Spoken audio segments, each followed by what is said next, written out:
Start.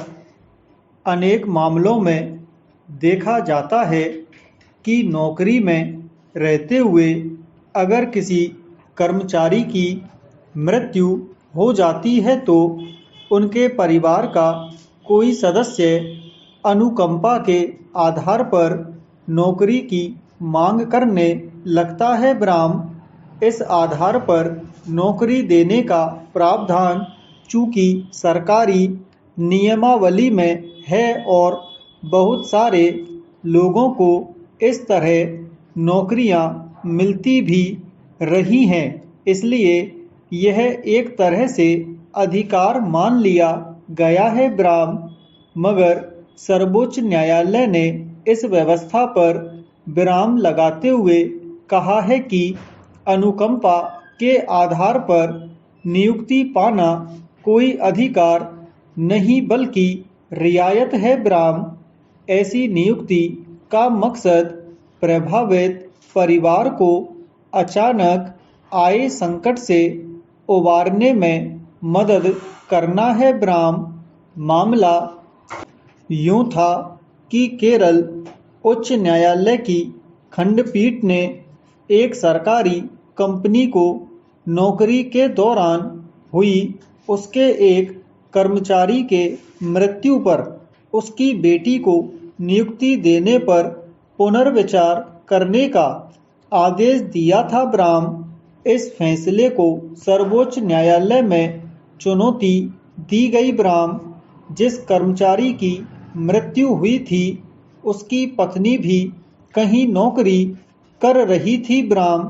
फिर कर्मचारी की बेटी ने अपने पिता की मृत्यु के 24 साल बाद अनुकंपा के आधार पर नौकरी पाने का अनुरोध किया था।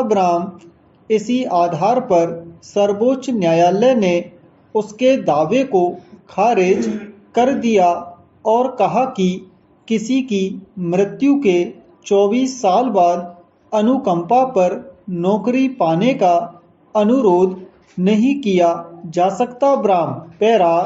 दरअसल अनुकंपा के आधार पर नौकरी देने की व्यवस्था इसलिए की गई थी कि अगर किसी परिवार का एकमात्र कमाने वाला व्यक्ति की किन्हीं स्थितियों में मृत्यु हो जाती है और उस परिवार के सामने भरण पोषण का संकट खड़ा हो जाता है तो उसके बच्चों में से किसी को या उसकी पत्नी को उनकी योग्यता के अनुसार नौकरी देकर मदद की जाए। यह उस परिवार को आर्थिक संकट से उबारने के लिए मानवीय आधार पर की गई व्यवस्था है, न कि किसी को अधिकार के रूप में प्रदान की गई है। अगर मृत कर्मचारी के परिवार में कोई पहले से नौकरी करता या ऐसा कोई काम करता है जिससे परिवार का भरण पोषण हो सकता है तो अनुकंपा का नियम स्वतः कमजोर पड़ जाता है। मगर हमारे देश में चूंकि सरकारी नौकरियों की काफ़ी कमी है, इसलिए लोग किसी भी तरह उन्हें पाने की कोशिश करते हैं। अनुकंपा आधार पर नौकरी पाना आसान लगता है, इसलिए अक्सर उस पर लोग अपना दावा ठोकते देखे जाते हैं। फिर अनुकंपा में फैसला संबंधित विभाग के बड़े अधिकारियों को ही करना होता है, इसलिए उन्हें अपने पक्ष में करना आसान लगता है।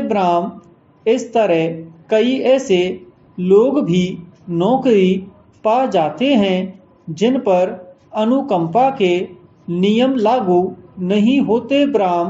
जिस मामले में सर्वोच्च न्यायालय ने ताजा फैसला दिया वह भी कुछ ऐसा ही था।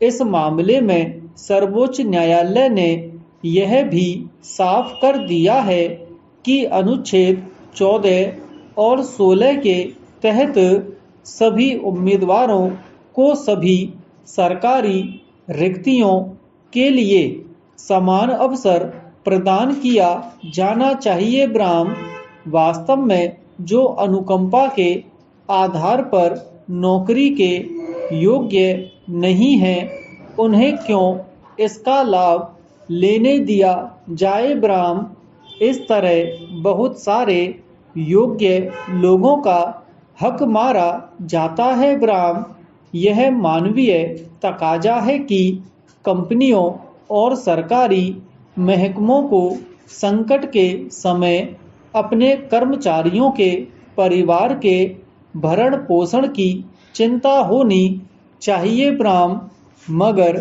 यह केवल अनुकंपा आधार पर नौकरी देने से ही जाहिर नहीं होती। ब्राह्म भविष्य निधि, विशेष सहायता कोष आदि के जरिए भी मदद पहुंचाने का प्रयास किया जाता है। ब्राह्म नौकरी के मामले में योग्यता की रक्षा होनी चाहिए। ब्राह्म पैरा स्वास्थ्य सच्चा धन होता है। ब्राह्म लेकिन अफसोस कि आज हमने आधुनिकता और भौतिकतावाद की अंधी दौड़ में इस सच्चे धन की परवाह करना छोड़ दिया है। ब्राह्म इस कारण आज दुनिया में जानलेवा बीमारियों का दायरा बढ़ता जा रहा है। ब्राह्म हमारा देश भी इसमें शामिल हो चुका है। ब्राह्म हमारे शरीर का सबसे महत्वपूर्ण वैसे तो हर अंग है, लेकिन दिल का तंदुरुस्त रहना सबसे जरूरी है। ब्राह्म पैरा आज दुनिया भर में दिल की बीमारी के मरीजों का आंकड़ा बढ़ता जा रहा है और इसके शिकार अब उम्रदराज लोग ही नहीं बल्कि युवा भी हो रहे हैं। ब्राह्म दुनिया में बढ़ते दिल की बीमारी के मरीजों की संख्या पर विश्व स्वास्थ्य संगठन भी चिंता जाहिर कर चुका है। ब्राह्म इसके बावजूद यह बीमारी कम होने के बजाय बढ़ती जा रही है। ब्राह्म दिल की बीमारियों का एक सबसे बड़ा कारण प्रदूषण तो है ही, साथ ही गलत खान पान और जीवन शैली भी है। ब्राह्म दुनिया में भूखे पेट मरने वाले लोगों के साथ उन मरने वाले लोगों का आंकड़ा भी कम नहीं होगा जो भूख से ज़्यादा खाते हैं। ब्राह्म अन्य कारणों की भी पहचान की जानी चाहिए। ब्राह्म अगर दिल की बीमारियों से बचना है तो इसके लिए अपने खान पान और जीवन शैली पर ध्यान देना होगा। चिंता और तनाव से बचना होगा, प्रकृति के साथ जुड़ना होगा, साफ सफाई का ख्याल रखना होगा। ब्राह्म